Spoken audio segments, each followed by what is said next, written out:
ఒకవైపు security concern అన్న పేరుతో అతి దారుణంగా స్టూడెంట్స్ ఇంకా ప్రొటెస్టర్స్ మీద లాఠీ చార్జ్ చేస్తున్నారు.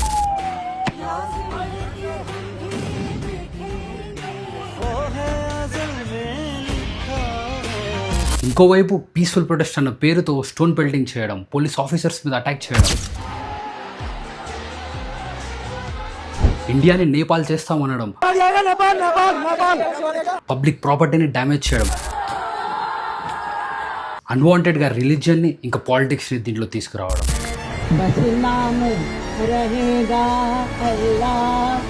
అసలు ఇది నిజంగా నీట్ పేపర్ లీక్ గురించి జరుగుతున్న ప్రొటెస్టా, లేదంటే ఎవరి పొలిటికల్ అజెండా ఇంకా నరేటివ్ స్ప్రెడ్ చేస్తున్నారా?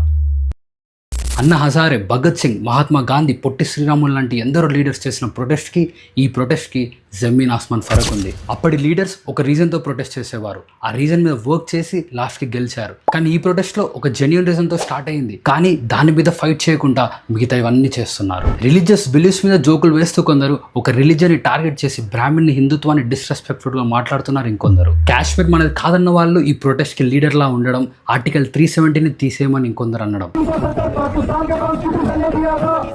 ఆజాదీ ఇంకా సంబంధం లేని స్లోగన్స్ చెప్పడం,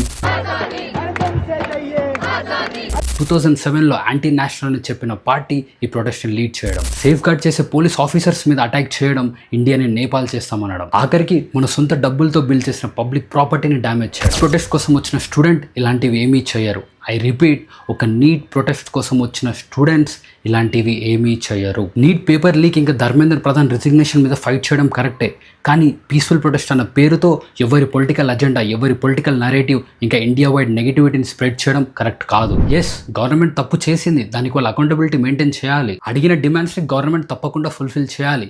కానీ పీస్ఫుల్ ప్రొటెస్ట్ అన్న పేరుతో స్టూడెంట్స్ ప్రొటెస్ట్లో ఒక రిలీజన్ని టార్గెట్ చేస్తూ ఇండియాకి అగేన్స్ట్గా మాట్లాడిన వాళ్ళని సపోర్ట్ చేయడం చాలా తప్పు. To all my dear young brothers and sisters, ఒక గవర్నమెంట్ తప్పు చేస్తే నిలదీసే హక్కు మనకుంది, ఫైట్ చేసే రైట్స్ మనకి ఉన్నాయి. కానీ నిజాలు తెలియకుండా ఎవరో సోషల్ మీడియాలో అదన్నాడు ఇదన్నాడు అని నమ్మకండి. ఈవెన్ నేను చెప్పేది కూడా నిజమైతేనే నమ్మండి, ఫ్యాక్ట్స్ చెక్ చేయండి. ఇన్ఫ్లుయెన్స్ అయ్యి మనకు తెలియని టాపిక్ మీద హేట్రెడ్ పెంచుకొని ఇంకో 10 మందికి హేట్రెడ్ పెంచకండి. And I strongly say this, a government with many loopholes will definitely fall apart.